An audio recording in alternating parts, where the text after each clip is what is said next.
오늘 레위기 16장부터 볼 텐데요. 자, 이제 우리 앞에 전체 흐름을 보고 16장으로 가면 1장부터 5장까지 5대 제사, 번소, 화제권, 6장부터 10장까지가 제사장에 대한 규례, 6장, 7장은 5대 제사 다시 거론하면서 제사장이 어떻게 집례해야 되는지 집례법을 알려줬어요. 1장부터 5장은 제사를 나열했고, 그래서 그 집례법을 설명할 때는 6장, 7장에서는 순서가 바뀌었다 그랬죠. 원래는 번제, 소제, 화목제, 속죄제, 속건제였는데 이제 화목제가 맨 뒤로 가요. 제사법, 집례법에선. 왜냐하면 모든 것이 이루어지고 나서야 화목이 이루어지기 때문에 그래요. 순서를. 그리고 8장은 위임식, 9장은 취임식, 10장은 나답과 아비아의 죽음을 통해서 두렵게 하시죠. 그래서 제사 제도를 함부로 변개하지 못하게 합니다.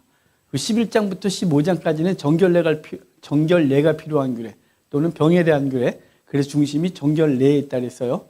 그리고 이제 16장부터가 16장, 19장이 두 개의 기둥 그러는데요. 16장은 아사셀, 19장은 내가 거룩하니 너희도 거룩하라고 하는 주제장. 예, 오늘 오전 예배 19장 했었죠, 잠깐. 19장이 주제장이에요. 16장이 아사셀 염소, 대속죄일 규례인데요. 자, 그러면 대속죄일 규례를 한번 보도록 할게요. 16장부터 보겠습니다. 아론의 두 아들이 여호와 앞에 나아가다가 죽은 후에 그래요. 지금 이거니까 이 얘기는 어디와 붙어 있어야 되냐면 10장과 붙어 있어야 될 얘기예요. 10장에 나답과 아비후가 다른 불을 가지고 들여다가 여호와로부터 불이 나와 그들을 살라 죽이게 되죠. 그래서 그들에게 주어진 규례가 하나 더 있어요. 그거는 너희가 하나님께 나아갈 때, 여호와 앞에 나아갈 때, 그러니까 제사를 드리러 나아갈 때 포도주와 독주를 먹지 말아서 옳고 그름을 분별해라 라는 거였어요.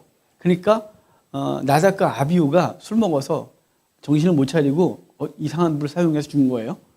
그러니까 이제 너희는 여호와께 나갈 때는 정신 똑바로 차려 그런 건데, 이게 우리로 하면 우리도 세상 것에 취하면 안 돼요. 술 취하지 마라. 당연한 거고요. 세상 것에 취하면 안 돼요. 돈에 취하고 명예에 취하고 쾌락에 취하고 사람들 평가에 취하면 언제나 바른 선택을 하지 못해요. 바른 걸 가지 못하고 취한 것을 따라가게 되죠. 그러니까 저와 여러분들이 정말 말씀에 딱 붙들려 서 있고 세상 것에 취하지 않도록 늘 깨어 있어야 돼요. 그 사건 뒤에 벌어진 게 16장이에요. 그 중간에 이제 정결례가 필요한 규례를 얘기했다면, 그래서 16장은 아론의 두 아들이 여호와 앞에 나아가다가 죽은 후에 여호와께서 모세에게 말씀하시니라. 여호와께서 모세에게 이르시되 내 형 아론에게 이르라. 성소에 휘장한 법궤 위 속죄소 앞에, 그러니까 성소에 휘장한 법궤 위 속죄소. 정신없어라. 성소는 앞에 입구가 있고 중간에 휘장이 있죠. 우리 보면, 자, 성막 구조를 다시 한번 전체를 본 다음에 우리 오늘 얘기 좀 봅시다. 성막 구조가 이렇게 돼 있죠. 이렇게 쭉 하고 동쪽으로 문이 열려 있어요. 이렇게 넓어요. 그리고 이렇게 가운데 좀 줄을 그어서 이렇게 하늘의 영역, 땅의 영역. 그래서 하늘의 영역이 가운데 법궤, 여기는 번제단. 그랬죠? 여기 입구 들어와요. 물두멍이 있어요. 물두멍은 누가 씻는 거냐면요, 아론과 그의 아들들, 제사장들이 여기서 손을 씻고 들어가는 거예요. 여기 일반 사람들이 가서 씻는데 아니에요. 그러니까 우리가 들어가서 번제단 가서 제물 드리고 물두멍 가서 손 씻고 이런 거 아니에요. 우리는 아예 못 들어가요. 아예 들어가지 않아요. 여기부터는 제사장의 영역이에요. 여기는 일반 사람들 들어가서 여기서 제물을 잡아서 제사장한테 넘기면 제사장이 그때부터 모든 걸 다 하는 거예요. 그리고 제사장이 들어가려면 물두멍에 손을 씻고 들어가죠. 그리고 여기 이렇게 성막이 있어요. 그러니까 휘장뜰, 성막뜰, 그 다음에 성막이 있어요. 그 성막에 이렇게 돼서 여기 이제 여기 촛대, 여기 향단, 여기 떡상이 이렇게 있어요. 그럼 들어가는데 요거를 뭐라 하냐면 휘장 그래요. 여기 요거 휘장. 이 휘장에는 그룹이 새겨져 있다 그랬죠. 그룹이 새겨져 있는데 이 그룹이 새겨져 있는 이곳에 들어가면 언약궤가 있어요. 언약궤 구조는 하나는 궤짝, 아래가 궤짝이라 했죠. 이 궤짝에 저거만 들어갔어요. 돌판을 넣는 율법의 개짝. 율법의 개짝이고 언약궤고 그다음 위에 뚜껑이 금을 하나로 쳐서 만든 그룹을 이렇게 새겨 넣어서 이 뚜껑을 덮는 게 이게 다 전체가 이제 이게 이걸 법궤, 언약궤 그래요. 근데 요게 요 개짝이고 요거를 속죄소 그래요. 뚜껑. 그러니까 이 뚜껑이 속죄소 또는 시은좌, 은혜 베푸는 자리, 죄를 속하는 곳. 그리고 여기에다 피 뿌리는 거예요. 얘가 없으면 끝나는 거예요, 우리. 얘가 없으면 이 위에가 뚜껑이 없으면 우리가 하나님과 뭐로 만나냐면 이 율법으로 만나요. 율법으로 만나는 순간 다 죽어요. 그래서 그 얘기가 베스메스에서 뚜껑 열었다가 엄청나게 죽은 사건 있죠. 다윗 때, 엘리야 때, 그 엘리 제사장 때, 그 돌아와서 사람들이 뚜껑 열었다가 블레셋에 뺏겼던 게 들어와서 궁금하니까 열었다가 엄청나게 죽어요. 그 뚜껑 좀 열었다고 왜 죽어요? 이거 봐서 그래 이거. 우리를 은혜의 자리에서 만나거나 그 속죄의 자리에서 만나는 게 아니라 율법으로 만나니까 율법에 비춤을 당하면 다 죽는 거예요. 그게 이제 여기 말하는 거죠. 자, 이게 여기 있어요. 그 지금 이 얘기를 하고 있는 거죠. 그리고 여호와께서 모세에게 이르시되 내 형 아론에게 이르라 성소에 휘장한 법궤 위 속죄소 앞에 아무 때나 들어오지 마라. 이제 거기를 아무 때나 들어오지 못하고 규례가 생겨요. 아무 때나 들어오지 마. 안 되겠다 니들. 그래서 들어오지 말라. 그리하여 죽지 않도록 하라. 이는 내가 구름 가운데서 속죄소 위에 나타남이라.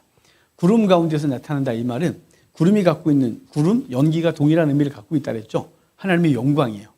그래서 성막을 만들었을 때 시내 산에서 만들었을 때 출애굽기에 하나님의 영광이 가득 그 성막 위에 있었다 그랬어요. 성막 안에. 그게 출애굽기 40장 성막을 봉헌했을 때.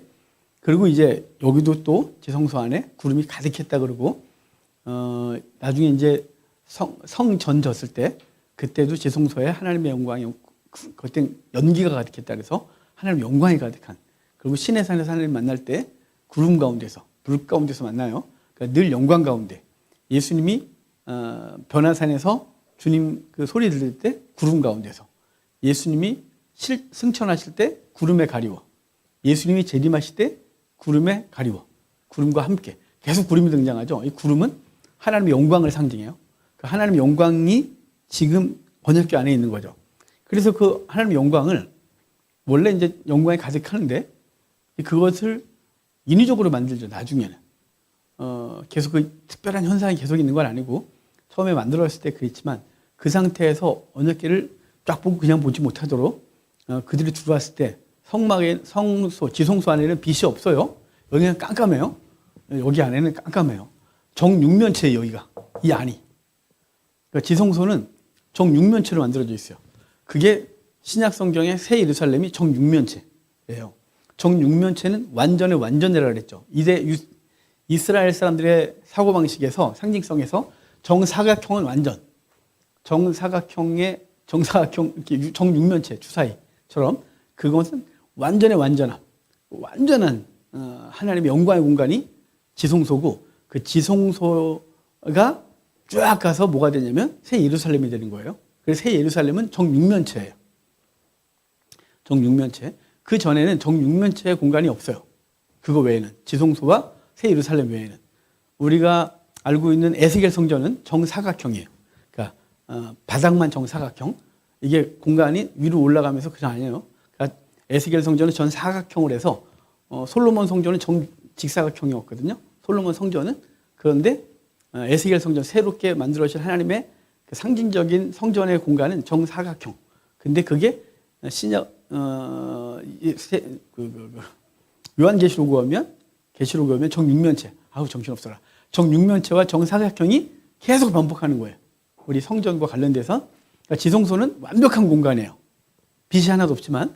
그런데 그 빛이 없는 곳에 딱 들어가려면 천막을 이렇게 걷어야 되지 않겠어요? 휘장을.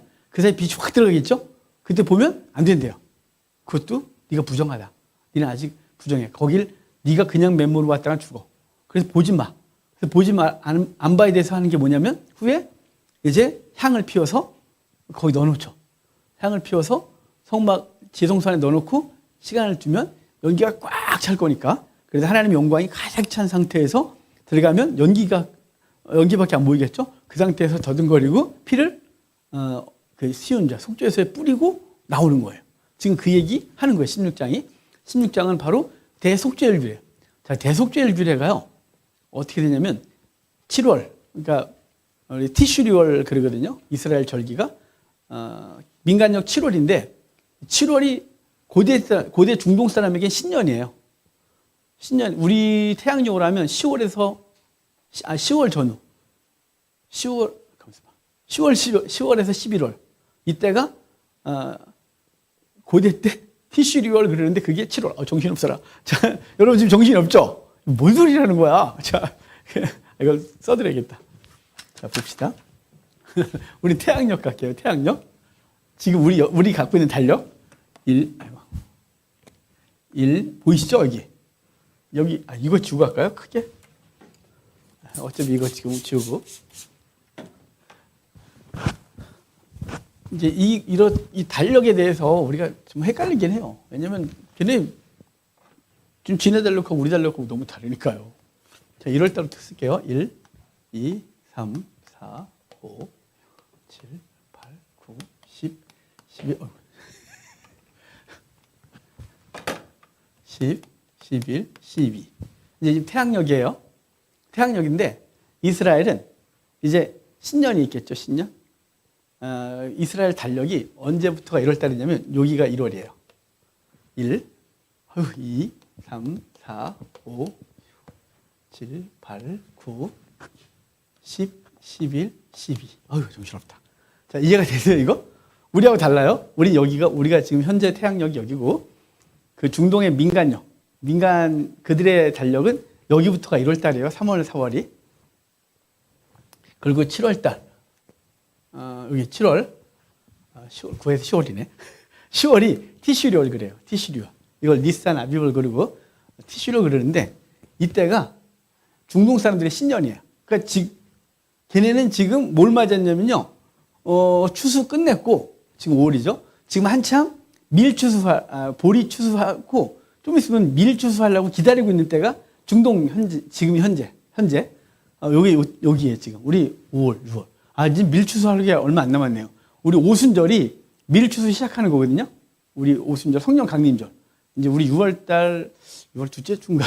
그러니까 성령 강림절이 그런데 그 성령 강림절이 밀 추수를 하는 거예요. 그때 중동에서 밀을 추수하기 시작해요. 그리고 이제 그러면 밀 추수 끝났겠죠. 한 땡볕 여름. 이때는 가만히 있다가 요 때가 되면 이제 7월 달 신년이에요. 이게 중동의 신년이에요. 중동 사람들 요 때가 신년, 새해예요, 새해. 그래서 이때 뭐라냐면 신년 나팔을 불죠. 이거를 우리는 이제 9월에서 10월이 되면 이걸 티슈리월 그러는데 이거 다 나왔다. 이거 다른 걸로 쓸게요.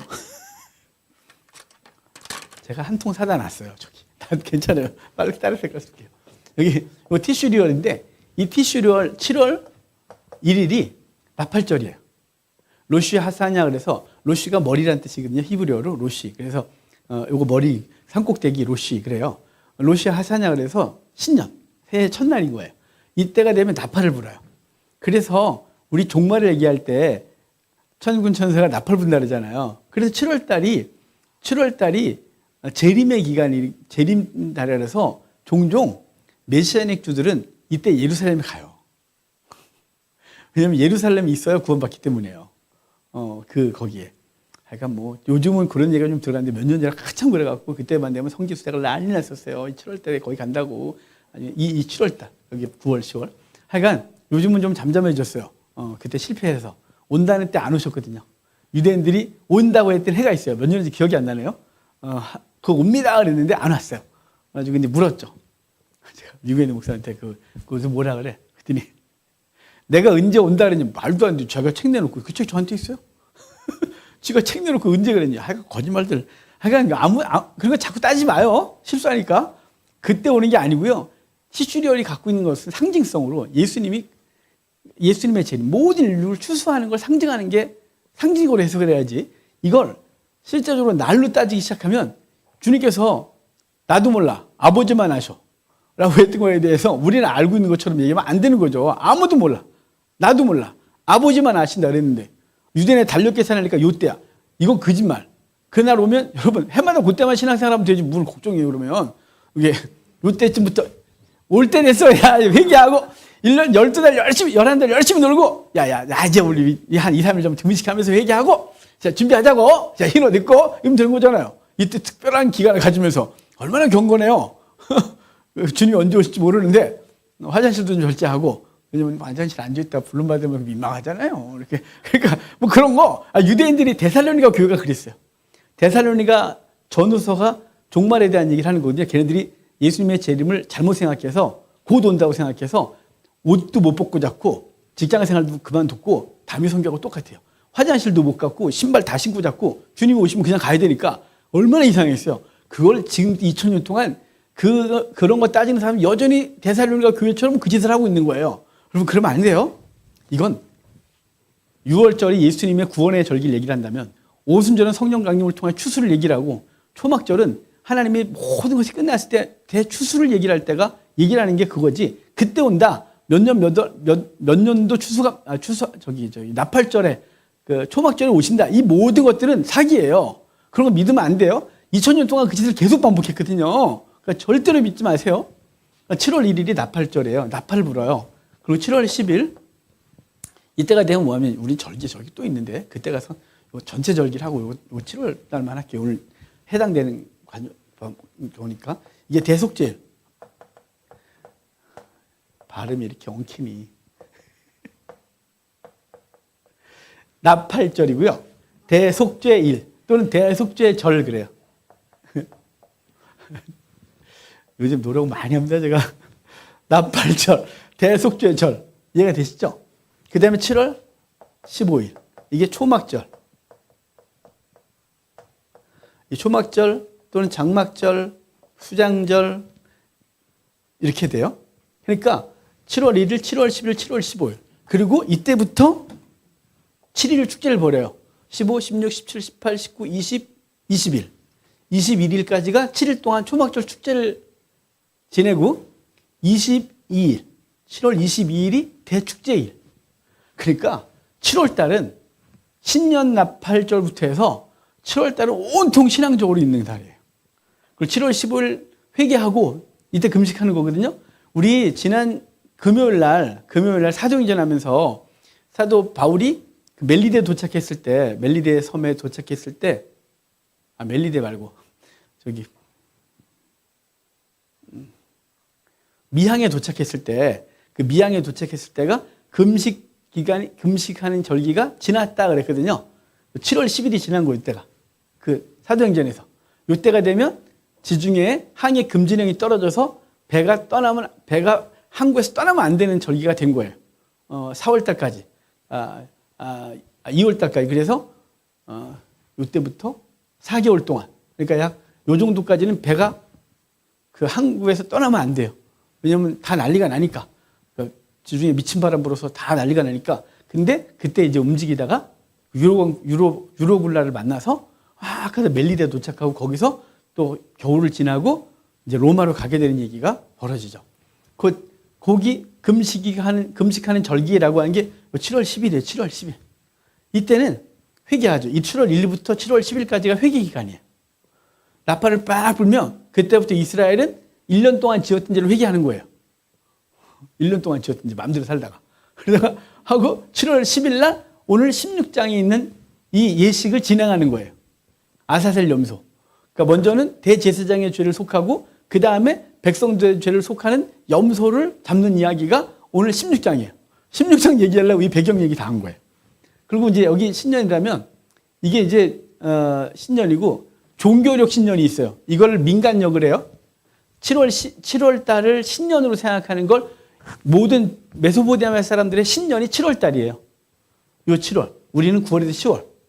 근데 유대인들은 신년이 또 하나 있어요. 유대인들의 신년이 이때. 이때가 신년이에요. 유대인들만 갖고 있는 신년이에요. 이때를 니산월, 아비벌. 그래서 6월절이 이때거든요. 그러니까 이스라엘은 종교력, 이걸 종교력 그래요. 이걸 민간력. 좀 이해가 되세요? 이 종교력과 민간력을 좀 이렇게 성경에 자꾸 나오고 그 성경 강의하시는 분들이 종교력이 어쩌고 민간력이 어쩌고 태양력이 어쩌고 정신이 하나도 없게 만드는데 요게 1월 달이에요. 니산월이. 왜냐면 구원이니까. 6월절에 애굽에서 6월절 어린 양을 통하여 구원받는 걸 그때를 이제 이스라엘을 신년으로 정한 거예요. 자기들은. 중동 전체에서 니네는 티슈리얼이 신년이야? 우린 니산월이 신년이야. 이때가 된 거죠. 왜냐면 자기들의 구원의 시간을 신년으로 생각하는 거죠. 우리도 그런 거 있잖아요. 우리의 육적 태생의 날이 있고 내가 그때 참 하나님 만나갖고 내가 그때부터 교회 다녔어. 그때 주님 날 만나주셨지. 뭐 이런 거 구원파는 몇 년 몇 월 며칠 기억하려고 그러지만 그런 거 몰라도 됩니다. 또 날짜 따져야 되나 그런 거 하지 마시고 하여간 우리가 예수 그리스도를 만나서 인생이 바뀐 날 어떤 독특한 날이 기억되시는 분이 있다면 그 날이 바로 니산월인 거예요. 이 유대인들이 갖고 있는 이때부터 여기 6월절 여기가 요 정도가 오면 이제 오순절 그리고 초막절 이렇게 되는 거예요. 오늘 초막절에 7월 10일 얘기를 하는 거예요. 여기 자 봅시다. 아론이 3절 아론이 성소에 들어오려면 송아지를 속죄의 제물로 삼고 순양을 번제물로 삼고 자 아론이 들어오려면 아론도 죄가 있죠. 아론이 지가 대제사장이지만 죄가 있잖아요. 근데 대제사장이 백성들의 죄를 속하기 위해서 자기 먼저 죄가 없어야 되니까 그래서 예수님이 이 땅에 오실 때 죄 있는 상태로 오시면 안 되는 거예요. 왜냐하면 백성들의 죄를 속하기 위해선 그 중보자가 죄가 없어야 돼요. 그 아론은 백성들의 죄를 속하기 전에 자기가 먼저 죄가 있으니까 자기 먼저 죄를 속하는 절차를 밟아야 돼요. 히브리서에 뭐라 그랬나요? 대제사장은 구약의 대제사장은 자기가 죄가 있으므로 자기를 위하여 송아지를 잡아야 하지만 예수님은 죄가 없으시므로 자기를 위하여 송아지 잡을 필요가 없고 자기가 도리어 속죄물이 되어 우리를 위하여 단번에 죽으심으로 우리를 구원하셨다 이렇게 말해요. 그러니까 예수님은 죄가 없으므로 자기를 위하여 속죄제물을 잡을 필요가 없고 죄가 없는 당신이 우리를 위하여 죽으셨다 이런 뜻이에요. 그게 히브리서가 말하고 있는 거예요. 히브리서는 이 레위기 절기를 이 제사제도를 모르면 히브리서는 이해가 안 되는 성경이에요. 그러니까 그걸 얘기를 하고 있는 거죠. 먼저는 대제사장 아론이 자기의 죄를 위하여 수송아지를 잡아야 돼요. 그래서 속죄제로 수송아지를 잡고 순양을 번제물로 삼고 거룩한 세마포 속옷을 입고 세마포 속바지를 몸에 입고 세마포 띠를 띠며 세마포 관을 쓸지니 이것들은 거룩한 옷이라 물로 그의 몸을 씻고 입을 것이며 그러는데요. 이 대속죄일 7월 10일 날 대제사장의 의복은 나머지 모든 날은 뭘 입냐면 대제사장의 의복을 입어요. 대제사장의 의복을 아시죠? 먼저 세마포 옷 입고 청색 에봇 받침 옷을 입어요. 긴 옷, 청색 옷을 입고 원피스를 그다음 청색 옷에는 석류방울, 금방울이 쫙 달려 있고 그 다음에 에봇 받침 앞치마를 입어요. 그래서 거기 앞치마에 12보석이 있고 우린과 둔비물 넣는 주머니가 있고 여기에 호마노가 있어서 12지파 이름이 6지파씩 있고 그 다음에 관을 썼는데 그 관을 황금패를 둘러 여호와께 성결이라고 하는 아주 화려한 대제사장의 옷이 있어요. 나머지는 그거 입고 있는 거예요. 유대인들의 1년은 324일이에요. 아니 354일. 정신없다. 왜냐면 얘네가 1월달은 30일, 2월달은 29일, 1월달은 그 다음 달은 30일. 그래서 39, 29, 39, 29, 39, 29 그래요. 그들의 달력이. 그러다 보니까 한 3년 정도 지나면 한 달이 부족해요. 그걸 3년마다 한 번씩 윤달을 넣죠. 그래서 윤년이 와요. 이스라엘도. 그러니까 우리하고 비슷하다니까 걔네도. 그러니까 하여간 그래 되는데 그러니까 나머지 날들은 다 대제사장이 자기 옷 입고 나가는데 왜일까요? 나머지 날들은 백성들의 중보자로 가는 거예요. 백성들의 중보자. 그러니까 대제사장은 중보자로 서 있는 거예요. 그런데 그날은 자기도 죄를 속해야 되는 거죠. 자기가 죄가 있으니까. 그래서 자기의 모든 권위를 다 내려놓고 흰 세마포만 입는 거예요. 그 흰 세마포만 입고 하나님 앞에 나아가는 존재가 되는 게 그도 속죄를 받아야 될 대상으로 가는 거예요. 예수님은 아니라는 거예요. 얘는 그래야 된다는 거죠. 여러분 여기서 우리 한국교회 예전부터 있었던 거 있잖아요. 대제사장이 지동소에 1년에 한 번씩 들어가는데 잘못하면 죽어요. 그래서 죽어서 죽으면 끄집어내야 되니까 발에 줄 메고 들어갔다고. 한국교회가 다 그렇게 알고 있거든요. 그래서 딸랑딸랑 이렇게 돌아다니다가 딸랑 소리가 안 들리면 죽었네. 그래서 끌어냈대요. 그게 전 어릴 때부터 그렇게 배웠거든요. 말도 안 되죠. 이날은 그거 안 입어요. 이날은 그거 안 입고 흰 세마포만 입어요. 그리고 이미 들어가기 전에 정결수를 뿌려 자기 죄를 속해요. 정결수를 뿌려서 그 정결수를 안 뿌리면 그 바깥에 있던 죄를 그대로 들어가기 때문에 모든 제사장과 레위인들은 성막에 들어갈 때 정결수를 뿌리고 들어가는 거예요. 정결수를 뿌리고. 그러니까 정결수를 뿌림으로 성막에 들어갈 때는 죄가 없는 거예요. 죄 있는 놈들이 왔다 갔다 하는 얘기가 아니고요. 성막에 들어가길 때 거기서 입구에서 그 매일 들어가잖아요. 매일. 그럼 집에 갔다가 집에 전날 저녁에 퇴근했다가 다음날 아침에 오는데 퇴근했다가 오기 전에 집에 가서 싸우고 올 수도 있잖아요. 안 싸우나요? 싸우잖아요, 우리. 자주 싸우고 승질 내고 가다가 또 누구한테 부딪히고 뭐 이렇게 하고 그러면 아침에 오면 죽어야죠. 아직 뭘 못했어요? 짐승 못 잡았잖아요.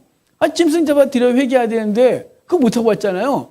그러면 들어올 수도 없고 안 들어갈 수도 없고 환장하겠죠. 그래서 앞에서 뭐래요? 정결수를 뿌려요. 정결수를 뿌려줌으로 바깥에 있던 모든 죄를 일단 씻고 들어와요. 그러고 나서 이 성막들에서 제사장으로서 레위인으로서 봉사를 하는 거예요. 그래 안 죽죠. 거룩한 곳에 들어가는데 죄가 없어야 들어가니까. 근데 옛날은 대제사장도 자기의 모든 죄들을 이제 송아지에게 뒤집어 씌우고 들어가요. 피 가지고. 근데 피 갖고 들어가기 전에 자기도 하나님 앞에서 죄를 속해야 되는 그 죄인임을 인정하는 것이 대속죄일의 대제사장인 거예요. 그래서 대제사장도 자기를 위하여 속죄제를, 그 다음에 번제를 잡고 그리고 그 송아지의 피를 가지고 들어가는 거죠. 자, 이제 그건 좀 이따 더 보고 5절 가봅시다. 이스라엘 자손의 회중에게 속죄제물로 삼기 위하여 염소 2마리와 번제물로 삼기 위해 순양 1마리를 가져갔어요. 자, 지금 이스라엘 백성들의 죄를 위해선 염소 2마리. 근데요, 아사셀 염소 그러죠. 양과 염소는 혼용했었어요. 당시 고대 제사에서 양이나 염소나 이렇게 양 그래도 염소를 드리기도 하고 염소 그래도 양 드리기도 하는데 어찌됐거나 본문에선 아사셀 염소 그러는데요. 딴 데서는 또 양이라고 표현할 때도 있으니까 일단 염소를 드려요. 아론 2마리, 수송아지 1마리, 염소 2마리 끌고 오는 거예요. 6절. 아론은 자기를 위한 속죄제의 수송아지를 드리되 자기와 집안을 위하여 속죄하고 또 그 2 염소를 가지고 회막문 여호와 앞에 두고 2 염소를 위하여 제비 뽑되 한 제비는 여호와를 위하고 한 제비는 아사셀을 위하여 할지며. 이게 무슨 얘기냐면요. 1년에 유대 전승을 보면 이 대속죄에 쓸 염소를 계속 찾아다녀요. 똑같은 염소. 생긴 게 똑같아야 돼요. 점도 없어도 얼룩 안 돼요. 하얀 염소를 찾아다녀요. 근데 한 배에서 태어나서 생긴 게 약간 다른 거예요. 아시죠? 강아지 키워보셨죠? 강아지 나면 이놈들이 생긴 게 조금씩 다 다릅니다. 그러니까 근데 똑같은 놈을 찾아내니까 정말 아주 이쁘고 깨끗한 걸 찾았으면 이것과 똑같은 놈을 전국을 찾아다니면서 찾아내요. 크기도 똑같고 생긴 것도 똑같고 구분이 안 되는 놈을 일부러 그렇게 해요. 그래서 갖고 왔어요. 근데 제비를 뽑아요. 제비를 뽑아서 한 놈은 팻말을 붙여놔요. 여호와께. 얘는 죽어요. 그 다음에 하나 팻말은 아사셀에게라고 팻말을 붙여놔요. 그러니까 하나는 여호와께, 하나는 아사셀에게라는 팻말을 붙여놨어요. 자, 그 다음에 봅시다. 9절에 아론은 여호와를 위하여 제비를 뽑은 염소를 속죄제로 드리고. 자, 지금 그 여호와께라고 팻말을 붙인 제비 뽑힌 얘는 이스라엘 백성들의 죄를 다 전가시켜서 백성들을 위해 속죄제물로 죽여요. 아사셀을 위하여 제비 뽑은 염소는 산채로 여호와 앞에 두었다가 그것으로 속죄하고 아사셀을 위하여 강요로 보낼지니라 라고 해요. 그러면서 이제 구체적인 얘기를 더 하는 게 11절부터예요. 이제 이 대속죄일에 수송아지 2마리와 염소 2마리, 그 다음에 번제물 갖고 오는데 번제물과 이런 것들은 나중에 헌신을 위한 거니까 빼버리고 죄를 위하여 갖고 온 게 아론과 그의 집안을 위하여 수송아지, 백성들을 위하여 갖고 온 게 염소 2마리, 하나는 여호와께, 하나는 아사셀에게 라고 하는 걸 먼저 큰 틀을 얘기를 해놓고 이제 구체적인 집내 방법을 얘기를 해주는 게 11절이에요. 자, 11절 봅시다. 아론은 자기를 위한 속죄제의 수송아지를 드리되 자기와 집안을 위하여 속죄하고 자기를 위한 그 속죄제 수송아지를 잡고 향로를 가져다가 여호와 제단 위에서 피운 불을 그것에 채우고 또 곱게 간 향기로운 향을 2 손에 채워 가지고 휘장 안에 들어가서, 그죠? 휘장 안에 들어가서 성소 여호와 앞에서 분향하여 향연으로 그 증거궤의 속죄소를 가리게 할지니 그리하면 그가 죽지 아니할 것이요. 원래 구름이 가득했었는데 이제는 맨 처음에 하나님의 영광의 구름이 가득했던 그곳에 이제는 인위적으로 향불을 피워 그 안을 가득 채워요. 그 향불은 사실은 성도의 기도, 그리고 제단은 여러분 이게 헷갈리면 안 되니까 두 개가 달라요. 우리 봅시다. 여기가 입구예요. 그게 번제단이 있었죠. 그 다음에 건물이 있고 여기 지성소 여기 앞에 향단이 있었어요. 이거는 의미가 달라요. 여기 제단은요 희생하는 곳이에요. 이곳은 그리스도의 희생을 상징하는 곳이 이곳은. 우리 기도 상징하는 게 아니고. 그리고 이곳은 기도단이거든요. 여기서 올려진 향이 향으로 올라가서 하나님 앞에 향의 기도를 올려드려요. 그건 예수 그리스도의 중보를 통해 올리는 기도예요. 그러니까 여기는 그리스도의 헌신, 여기 그리스도의 중보를 통하여 하나님 앞에 기도를 올려드리는 걸 상징하거든요. 그러니까 앞에 번제단에서 향불을 갖고 제단 갖고 왔다. 이건 그리스도의 희생이 전제된 거예요. 그리스도의 희생의 전제단. 그래서 요한계시록에서도 계속 번제단이 나오는 이유는 그 번제단 아래에서 죄를 갖고 번제단에서 계속 했던 건 번제단이 성도들이 희생이 있고 그 속에 그들의 부르짖음이 하나님 앞에 올려드리는데요. 이제 여기 제사제도에서 번제단은 우리 희생이 아니라 그리스도의 희생. 그리스도가 제물되어 희생된 그 희생의 이 묻어있는 숯, 그 불을 가져가서 거기다 향을 피워 향을 올리는 거예요. 자, 그러니까 그리스도의 희생이 전제고 그의 희생을 통하여 하나님 앞에 올려드리는 거예요. 이해가 되십니까? 표정이 되게 피곤해서 그런지. 번제단은 그리스도의 희생, 그리고 거기서 숯을 갖고 들어가서 향단에서 거기 향을 피워 올리는 거예요. 그러니까 그리스도의 희생이 전제고 그 희생이 바탕이 되어, 그러니까 그리스도의 희생이 중보가 되어 향으로 올려드리는 거예요. 그게 이제 향이 갖고 있는 거거든요. 근데 이거는 이제 조고 여기는 뭐가 들어가요? 이 안으로 들어가서 뿌리는 거예요. 이 안으로. 안에 들어가서 향불 피우는데 이 향도 뭐예요? 그리스도의 희생이 전제된 그 숯을 갖고 향을 피워서 이 안에 넣어서 향을 가득하게 하는 거죠. 그리스도의 희생과 그 영광이 가득한 곳이 지성소안이 되는 거예요. 자, 그 다음에 또 볼게요. 13절. 여호와 앞에서 분향하여 향연으로 증거궤위, 그랬어요. 14절 볼게요. 그는 또 숫송아지의 피를 가져다가 손가락으로 속죄소 동쪽에 뿌리고 또 손가락으로 그 피를 속죄소 앞에 7번 뿌릴 것이며. 정신없네.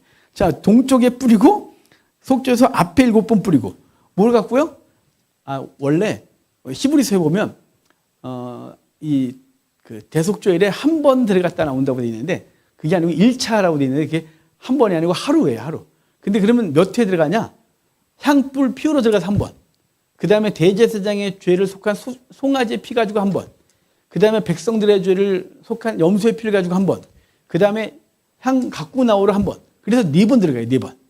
그러니까 아까 첫 번째 들어갔다 나왔죠? 향불 피웠어요. 두 번째는 대제사장 아론과 그의 집안을 위한 속죄 제물인 수송아지 피를 가지고 들어가서 피를 어디에 뿌려요? 속죄소에. 뚜껑에. 그래서 뚜껑에 동쪽에 그 다음에 휘장 앞쪽에 이렇게 뿌려요. 거기서 14절에 피를 가져다가 손가락으로 속죄소 동쪽에 뿌리고 손가락으로 그 피를 속죄소 앞에 7번 뿌릴 것이며 또 백성을 위한 속죄제 염소를 가지고 그 피를 가지고 휘장 안에 들어가서 그 숫송아지 피로 행함같이 그 피로 행하여 속죄소 위와 속죄소 앞에 뿌릴 것이며 똑같죠? 세 번째 들어갔다 나왔어요.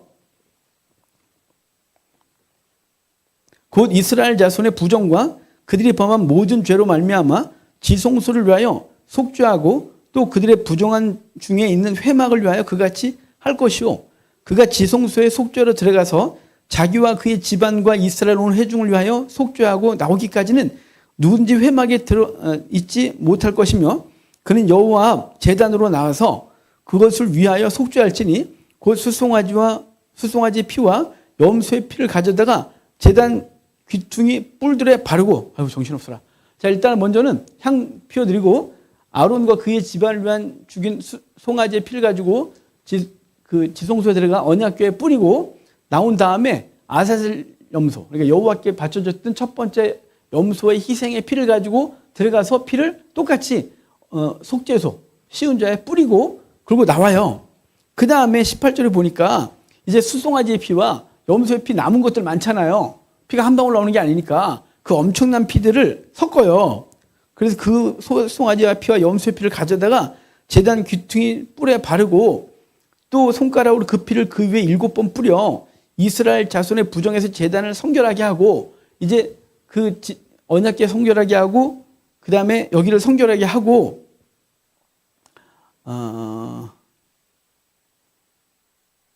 했는데 여러분 이 피를 거기 18절 후반에 제단 귀퉁이 뿔들에 바르고 발랐잖아요.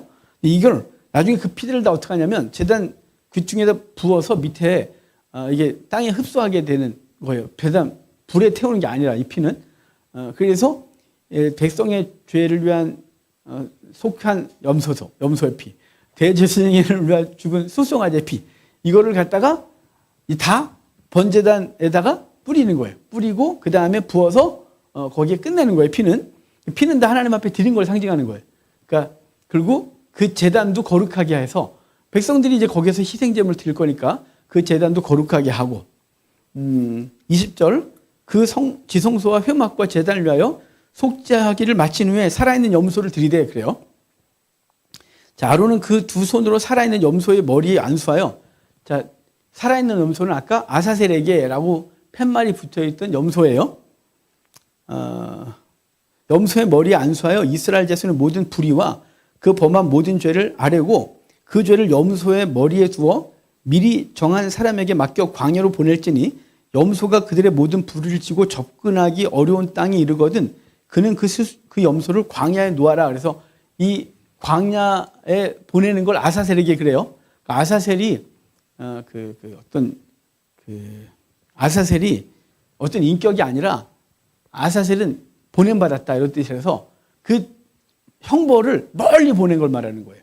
그러니까 한 마리는 죄 때문에 죽고 한 마리는 형벌을 가지고 날아가는 거죠. 날아간대. 멀리다 갖다 버려오는 거예요.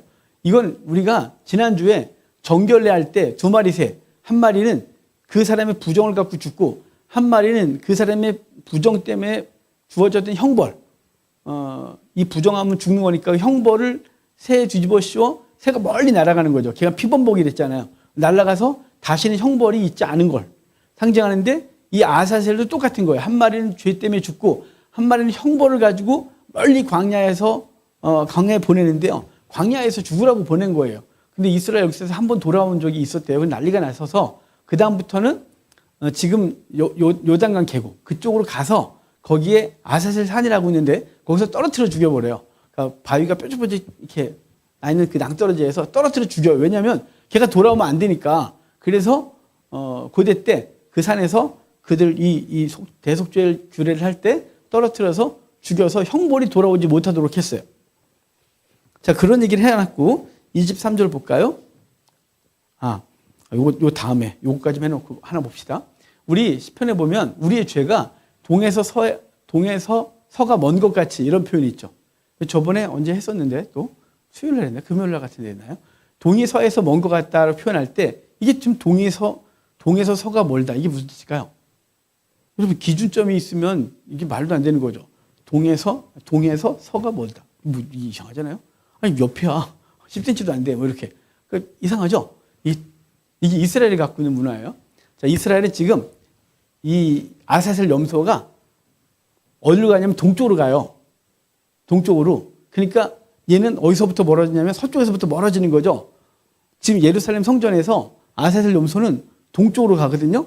그 동쪽으로 가서 동쪽에 떨어뜨려 죽여요. 원래는 광야에 사람 없는 인적이 없는 곳에 그냥 풀어놔서 걔는 거기서 짐승의 밥이 되게 하는 게 방식이에요. 얘가 가까우면 돌아오겠죠. 얘를 최대한 멀리 가서 보내는 거예요.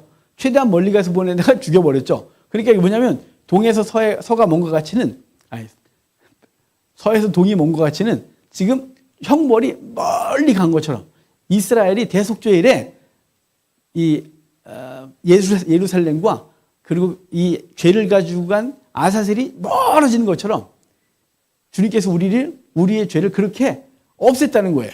형벌이 없어졌다는 걸 얘기를 한 것이 동이 서에서 먼 것 같이 그렇게 하겠다는 거죠. 아이고 어려워라. 이해가 되셨습니까? 이 이스라엘 사람들이 갖고 있는 이 제사법을 가지고 우리의 죄와 형벌이 어떻게 사라졌는지를 말하고 있는 이 문학적 구조가 그렇단 말이에요. 멀어졌어요. 자, 그린 것처럼 이제 사라졌고, 그 다음에 이제 남아있던 고기 있잖아요. 수송아지 고기. 그 다음에 아사셀, 여호와께 드렸던 염소 고기. 이거 있죠? 이제 그걸 어떻게 처리하냐? 23절 볼게요. 아론의 회막에 들어가서 지성소에 들어갈 때 입었던 세마포 옷을 벗어 거기 두고 거룩한 곳에서 물로 그 몸을 씻고 자기 옷을 입고 나와서 자기의 번제와 백성의 번제를 드려 자기와 백성을 위하여 속죄하고. 자, 지금 자기 옷이라는 게 뭘까요?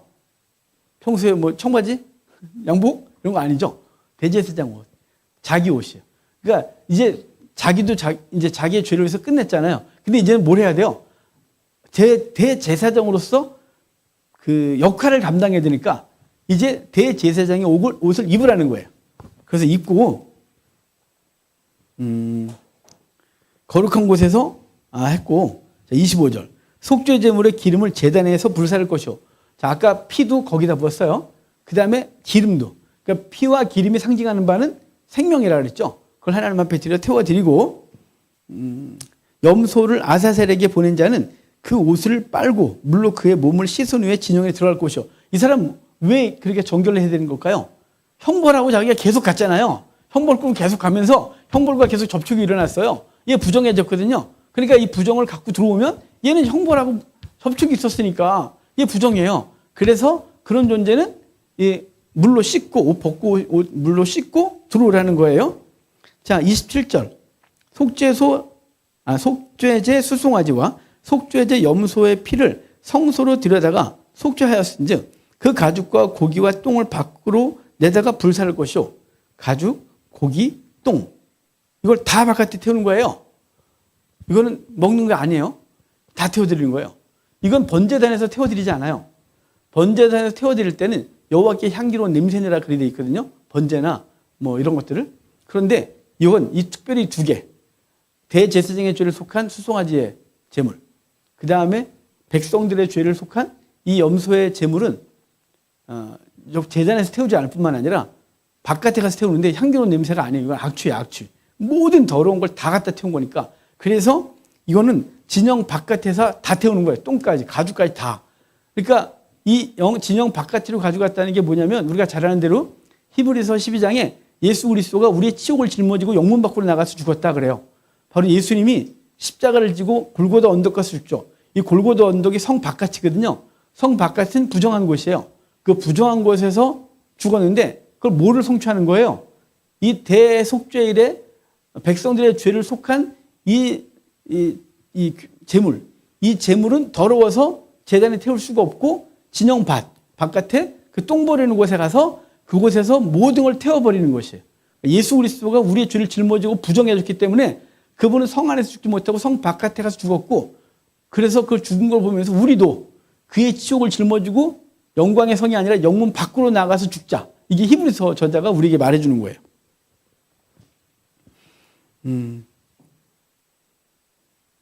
29절 볼게요.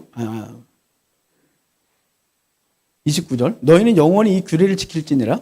일곱째 달 곧 그 달 10일 대속죄일이죠. 너희는 스스로 괴롭게 하고 아무 일도 하지 말되 본토인이든지 너희 중에 거류하는 거류민이든지 그리하라. 이날에 너희를 위하여 속죄하여 너희를 정결하게 하리니 너희의 모든 죄에서 너희가 여호와 앞에 정결하리라. 이는 너희에게 안식일 중에 안식일인지 그래요. 안식일 중에 안식일이래요. 너희는 스스로 괴롭게 할지니 영원히 지킬 규례니라. 자기의 죄를 회개하는 시간인 거예요. 기름 부음을 받고 위임되어 자기의 아버지를 대신하여 제사장의 직분을 행하는 제사장은 속죄하되 세마포 옷 곧 거룩한 옷을 입고 지성소를 속죄하며 회막과 제단을 속죄하고 또 제사장들과 백성의 회중을 위하여 속죄할지니 이는 너희가 영원히 지킬 규례라. 이스라엘 자손의 모든 죄를 위하여 1년에 한 번 속죄할 것이니라. 아론이 여호와께서 모세에게 명령하신 대로 행하니라. 그러니까 대제사장은 이때는 1년에 한 번 대속죄일 제물을 통하여 이스라엘 백성들이 용서를 받았다면 예수님은 이 대제사장 1년에 한 번 일을 통해서 그러니까 수송아지와 아사셀 염소 이 피를 통하여 백성들의 죄를 속했다면 예수님은 자신을 위하여 자신이 죄가 없으므로 자신을 위하여 드릴 제물이 없고 도리어 자신이 제물이 되어 이스라엘 제사장은 1년에 한 번 속죄했다면 예수님은 자신을 제물로 바쳐 단번에 영원히 우리를 속죄했다라고 히브리서가 말해주고 있는 거예요. 그러니까 이 대속죄일 규례는 히브리서가 아주 굉장히 강력하게 사용하고 있는 상징성이에요. 그리스도의 상징적인 것들을 쓰고 있죠. 그래서 90, 그 다음에 11, 12가 다 이 대속죄일 규례와 관련해서 자꾸만 여기 조금씩 갔다가 우리가 어떻게 용서받았는지를 얘기를 하고 그러므로 주님께서 나가 죽으신 것처럼 우리도 영문 밖으로 나가 죽자 이렇게 말하고 있는 거예요. 그래서 우리 맨날 예배 끝나면 집에 가서 죽자. 진짜 죽어야 돼요. 우리가 안 죽으니까 안 사는 우리 자신이 내가 살아서 나는 살고 넌 죽어 그러니까 맨날 집안에 그렇고요. 내가 죽을 테니까 넌 살아라. 그러면 나도 살고 너도 살고 다 사는 거죠. 우리 가서 죽읍시다. 무슨 시간이 너무 많이 가고요. 아이고 이거 17장 합시다. 10분이면 할 것 같아요. 이거 별게 없어서. 17장은요. 17장은 피에 대한 규례거든요. 이 피에 대한 규례는 왜 만들어졌냐면 거기 2절부터 볼래요? 아론과 그의 아들들과 이스라엘 모든 자손에게 말하여 그들에게 이르기를 여호와의 명령이 이러하시다 하라. 이스라엘 집의 모든 사람이 소나 어린 양이나 염소를 진영 안에서 잡든지 진영 밖에서 잡든지 그래요. 이게 뭐냐면 고기가 먹고 싶거든 그 뜻이에요. 소고기, 양고기, 돼지는 안 먹어요. 뭐 염소고기 먹고 싶잖아요. 그러면 걔네가 끌고 나온 거 있으니까 잡아먹으면 돼요. 그런데 집에서 함부로 잡아먹지 마. 회막 안으로 끌고 오래요. 회막 앞으로 4절에. 그래서 잡아서 여호와께 드리고 집에 가져가래요. 이걸 안 하면 끊어질 거래요. 왜 그러냐면요. 이게 이집트에서 이스라엘 백성이 400년 동안 살면서 이집트에서 못된 습관 하나 배웠어요. 그게 고시래예요. 고시래. 우리 고시래 문화 있잖아요. 그 산에 다니시는 분. 집사님 내내 산 다닐 때 고시래 하셨죠? 왜냐면 산, 바다 이런 분들은 그 산신, 바다신 너무 무서워서 사고가 자꾸 나니까 그들에게 밥을 먹을 때 항상 이렇게 고시래하고 신년 되면 산신제 드리고 뭐 그런 거잖아요. 왜냐면 그게 우리가 그냥 신에 대한 공포, 두려움, 예기치 않은 사고 이런 것들 때문에 그러죠. 이 이집트에도 이 고시래 문화가 있었어요. 이 광야의 염소 귀신, 광야의 염소 귀신이 있는데 그 염소 귀신에게 먼저 음식을 떼어드리는 거예요. 양을 잡으면 양의 일부를 고기를 잡아서 광야에 던지면서 염소 귀신에게 던져주는 거예요.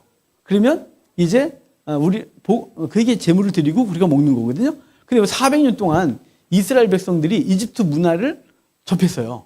그러니까 자연스럽게 배겠죠, 몸에.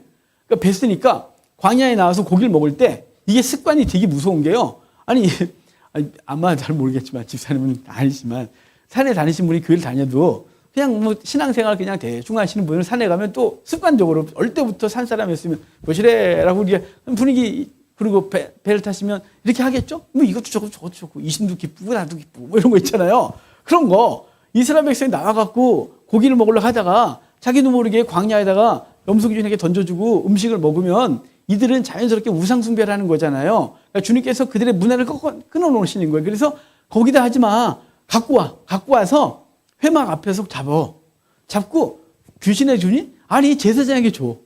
그래서 또 고기 먹고 싶고 나서 고기 잡고 제사장에게 일부를 주고 가서 먹어. 이게 되는 거예요. 여호와께 드리는 거 아니에요. 이거는 뭐 제물로 바치는 게 아니라 여호와께 제사장에게 주면서 그것이 뭐 여호와께 드리는 것을 의미하긴 하지만 고실의 문화를 끊으려고 하는 거예요. 나중에 가나안 정착 때는 이거 안 해요. 40년 동안 광야에서 광야 귀신에게 바치는 게 끊어졌거든요. 그래서 이제 가나안 땅에 들어가거든. 우리 이제 민수기 보면 이거 양고기 하나 먹겠다고 갈릴리에서 예루살렘 왔다가 3일 걸려서 와서 잡아갖고 3일 동안 가면 이미 숙성돼갖고 고기 못 먹죠. 그러니까 너네 집에서 먹어. 이제부터는 안 해도 된다. 그게 이제 민수기예요. 그런데 신명기 죄송해요. 신명기에서 하지 마 이제 그냥 들어가면 알아서 고기 잡아 먹어. 알아서 양 먹어. 근데 여기서는 그 문화 때문에 하지 말아요. 그래서 거기 4절을 보면 먼저 회막문으로 끌어가서 여호와의 성막 앞에서 여호와께 예물로 드리지 아니하는 자는 피 흘린 자로 여길 것이라 그가 피를 흘렸은즉 자기 백성에서 끊어지리라. 그런즉 이스라엘 자손이 들에서 잡던 그들의 재물을 들에서 잡던 재물은 광야 귀신 염소 귀신에게 바쳤던 거 그거 그만하라는 거예요. 재물을 회막문 여호와께로 끌고 가서 제사장에게 주어 화목제로 여호와께 드려야 할 것이다 라고 하는 거죠. 여러분 그러니까 고기 먹고 싶을 땐 한 여기 한 근 사시고 반 근은 사택으로 갖고 오셔야 되는 거예요. 이게 무자고 거니까 진짜 갖고 오시면 안 됩니다. 그러니까 이 문화가 그렇다 이 말이에요. 이게 그래서 제사장에게 주고 가서 하라는 거예요. 화목제물로 하나님 앞에 드리는 거죠. 아사셀에게 드리는 거 아사셀이야 조금만 광야 귀신에게 주는 거 끊어놓고 이제 여호와께 드리고 이제 광야 귀신 광야에서 너를 돕는 게 아니라 여호와가 너희들을 돕고 복 주신다는 걸 인정하게 한 거예요. 그 몸에 뱉던 습관 끊어내게 하기 위해 이거 하는 거거든요. 그래서 더불어 한 게 뭐냐면 피를 먹지 말아요. 6절에 제사장은 그 피를 회막문 여호와의 제단에 뿌리고 그 기름을 불살라 여호와께 향기로운 냄새가 되게 할 것이라. 그들은 전에 음란하게 섬기던 순념소, 그죠? 다시 제사하지 말 것이니라. 이는 그들이 대대로 지킬 영원한 규례니라. 너는 또 그들에게 이르라. 이스라엘 집사람이나 혹은 그들 중에 거류하는 거류민이 번제나 제물을 드리되 회막문으로 가져다가 여호와께 드리지 아니하면 그는 백성 중에서 끊어지리라. 그래서 모든 제사는 회막에 와서 지내게 돼요. 예루살렘 가나안 땅에 들어가서도 모든 제사는 실로에 와서 드리고 실로가 무너지고 나서 예루살렘에 와서 드리는 거예요. 그래서 지방 성소가 생기지만 그것들은 항상 하나님 앞에서 끊어져야 되는 거죠. 종교 개혁의 대상이었어요. 지방 산당 이것들. 그것 때문에 거기서 음란하게 섬기고 우상 숭배하고 그러니까 그것들 하지 말아야 되는데 가나안 땅에 들어가면서 워낙 머니까 여기서 드리자. 어디나 계신데 뭐 이러면서 그 짓을 했던 거예요. 거기다 또 가나안 들어가니까 이미 우상 숭배하던 제단들이 근사하게 만들어져 있으니까 야 여기서 드리자 뭐 그러면서 하고 그게 음란하게 여호와를 섬기게 됐었거든요. 우상을 섬기고 그래서 그러지 못하도록 하고 오직 와서 예배드려라고 했던 거예요. 그러니까 요즘도 좀 그런 강력한 규례가 있어서 예배당 와서 예배드려 그래야 되는데 요즘은 집에서 예배드리는 분이 너무 많아져서 좀 협박을 해야 되는 거 아니에요? 자, 그러니까 회복될 겁니다. 왜냐하면 하나님께서 우리 한국교회를 사랑하시고 반드시 한국교회를 회복시킬 거라고 믿어요. 그럼 위해서 기도하십시오. 10절 볼게요. 이스라엘 집 사람이나 그들 중에 거류하는 거류민 중에 무슨 피든지 먹는 자가 있으면 내가 그 피를 먹는 그 사람에게서는 내 얼굴을 대하여 그를 백성 중에서 끊으리니. 이 피를 먹지 말라고 한 건 창세기 노홍수 이후에 처음으로 이제 음식으로 식물이 아니라 동물들을 주시면서 먹어. 그런데 피는 먹지 마. 피는 생명이야. 그래서 그 피는 그 짐승을 잡아서 먹되 그 생명의 주인 하나님이라는 걸 인정하라고 피는 먹지 못하게 했어요. 육체의 생명은 피에 있습니다. 내가 이 피를 너희에게 주어 제단에 뿌려 너희의 생명을 위하여 속죄하게 하였나니 생명이 피에 있으므로 피가 죄를 속한다. 여러분 여기서 문장을 잘 보실 게 있어요. 육체의 생명은 피에 있대요. 내가 이 피를 너희에게 주어. 아니 지금 피 줬어요? 피 먹지 말랐겠죠. 피는 어디다 뿌렸어요? 제단에 뿌렸어요. 근데 주었대요. 그래서 이 피가 너희의 생명을 위하여 속죄하게 하였다. 그래요. 자, 그러면 우리가 이제 성경 전체가 예수님에 대한 얘기를 한다 그랬잖아요. 예수님께 하나님은 그 아들의 피를 우리에게 주어 그 피로 우리를 속죄하게 했다는 거죠. 그래서 그 피는 생명이다. 예수 그리스도의 피가 우리에게 뿌려지고 그 피는 생명이라서 그 생명이 우리에게 주어졌음을 얘기를 해요. 그래서 그런 얘기를 전체를 다 하고 자, 피를 먹지 말라고 해놓고 14절 가봅시다. 모든 생명은 그 피가 생명과 일체라. 그러므로 내가 이스라엘 자손에게 이르기를 너희는 어떤 육체의 피든지 먹지 말라 하였나니 모든 육체의 생명은 그것의 피인즉 그 피를 먹는 모든 자는 끊어지리라. 또 스스로 죽은 것이나 들짐승에게 찢겨 죽은 것을 먹는 모든 자는 본토인이나 거류민이거나 그의 옷을 빨고 물로 몸을 씻을 것이며 저녁까지 부정하고 그 후에는 정하려니와 그가 빨지 아니하거나 그의 몸을 물로 씻지 아니하면 그가 죄를 담당하리라 그래요. 원래는 이제 이후에 더 규례가 세분화되거든요. 그래서 길에서 찢겨 죽은 거, 뭐 이렇게 자연스럽게 죽은 거 있잖아요. 뭐 로드킬. 그거 갖다 시골 사람들 먹어요. 뭐 신선한 거예요. 우리가 찝찝하지만. 근데 그런 거 너는 먹지 마요. 이방인은 먹어도 되는데 니네는 먹지 마요. 원래. 왜냐하면 걔가 부정하게 죽어서가 아니라 그 피가 몸에 배어 있어서 그래요. 죽을 때 몸에 배거든요. 그래서 유대인들은 고기를 잡을 때 피를 뽑는 법을 최대한 피를 뽑을 수 있도록 하고 그걸 염장을 해요. 먼저. 염장을 해서 삼투압으로 피를 빼고 다시 물에 담가서 피를 또 빼고 긁어 먹어요. 맛없게. 그러니까 피를 안 먹겠다고 하는 거죠. 근데 예수님 나중에 그 찢겨 죽거나 자연스럽게 죽은 거는 이방인을 먹되 니네를 먹지 마. 왜냐하면 그것은 부정해. 그 피가 그대로 있고 그 피를 먹는 것이 돼서 못 먹게 하거든요. 그러니까 이런 얘기를 여기는 했는데 저 뒤에 가면 다시 이제 이 신명기에 가서 규례를 더 세분화할 때 그때는 먹지 못하게 합니다. 중요한 건 부정하잖아요. 먹었는데 아예 부정하니까 먹지 말라고 하는 거고, 이방인은 어차피 이방인이니까 그거 아까운 거 먹으라 그래, 뭐 이런 거 있잖아요. 자, 오늘 16장 17장 16장은 아사셀, 17장은 피에 대한 규례예요. 그 피에 대한 규례가 주어진 이유는 그들의 애굽에서 음식을 잡아 먹던 방식, 그 광야 귀신 순념소에게 주던 것들을 끊어내는 얘기를 하고, 그리고 피는 먹지 마라 생명이라, 피를 너에게 줬다, 이 피는 너희를 속죄하게 하는 피다 라고 하는 얘기가 오늘 17장까지 얘기해요. 다음 주 18장 보도록 하고요. 이번 주도 우리의 죄를 속하신 예수 그리스도의 은혜를 기억하고 한 주간 또 성도답게 사는 날 되기를 바랍니다. 기도하겠습니다. 하나님